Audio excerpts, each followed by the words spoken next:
20 நாட்களில் 80,000 புது கஸ்டமரை பிஎஸ்என்எல் சேர்த்துருக்காங்க.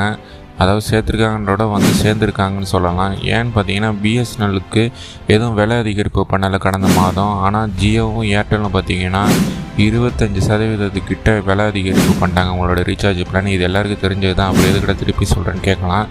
ஓகே, இது எவ்வளோ பேர் பார்த்தீங்கன்னா 80,000 பேர் தமிழ்நாட்டிலேருந்து மட்டுமே மாறியிருக்காங்க பிஎஸ்என்எலுக்கு. அப்போது ஆல் ஓவர் த இந்தியா பார்த்துக்கோங்க எவ்வளோ இருக்குன்னு. இதில் எந்தெந்த ஏரியாவிலேருந்து எவ்வளோ பேர் ஜாயின் பண்ணியிருக்காங்க பிஎஸ்என்எல் அப்படின்னு பார்க்க போனோன்னா, அதாவது பிஎஸ்என்எல்லே வெளியிட்ட அறிக்கை இது.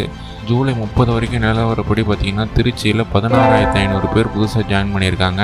அதாவது பிஎஸ்என்எல்லேருந்து மற்ற கம்பெனிக்கு போவாங்க இல்லையா, இதுக்கு முன்னாடி வரைக்கும் 6.29% போயிட்டு இருந்தாங்க மக்கள். பட் இப்போ விலை குறைப்பு எதுவும் பண்ணலை, பிஎஸ்என்எல் விலை அதிகரிப்பு பண்ணலை இல்லையா, அதனால் 0.4% தான் வெளியவே போகிறாங்க அப்படின்னு சொல்கிறாங்க.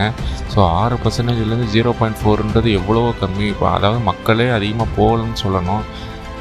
இதெல்லாம் ஒரே காரணம் விலை அதிகரிப்பு பண்ணாதது தான். அதே கடந்த 30 நாள் நிலவரப்படி பார்த்திங்கன்னா 17,000 பேர் பிஎஸ்என்எல்லில் புது இணைப்பு கொடுத்துருக்காங்க. அதாவது மதுரையில் மட்டுமே. கோயம்புத்தூரில் 12,000 பேர், சென்னையில் 40,000 பேர் சேர்ந்துருக்காங்க.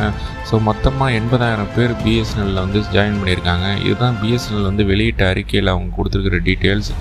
அது மட்டும் இல்லாமல் 300 டவர்கள் சென்னையில் அமைக்க போவோம் அப்படின்னும் சொல்கிறாங்க. அது கூடவே 2,100 டவர்கள் ஆல் ஓவர் த தமிழ்நாடு அமைச்சிருவோம் அப்படின்னு சொல்கிறாங்க. ஸோ பிஎஸ்என்எல்லை பொறுத்த வரைக்கும் இப்போவும் ஒரு சில இடத்துல டவர் ரொம்ப புவராக தான் கிடைக்குது. எஸ்பெஷலி ஃபார் 4Gக்கு ரொம்பவே மோசமாக தான் இருக்குது ஒரு சில இடத்துல. பட் அதை இம்ப்ரூவ் பண்ணணும், அதை இம்ப்ரூவ் பண்ணிடுவோன்னு சொல்கிறாங்க. ஸோ உங்கள் ஏரியாவில் இம்ப்ரூவ் பண்ணிட்டாங்களா இல்லையான்றதை கமெண்ட் செக்ஷனில் மறக்காமல் கமெண்ட் பண்ணுங்கள்.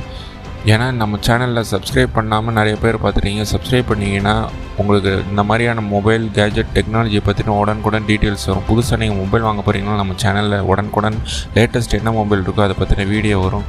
ஸோ நீங்கள் பார்த்துருக்குது கேஜெட் தமிழ், மறக்காமல் சப்ஸ்கிரைப் பண்ணிடுங்க.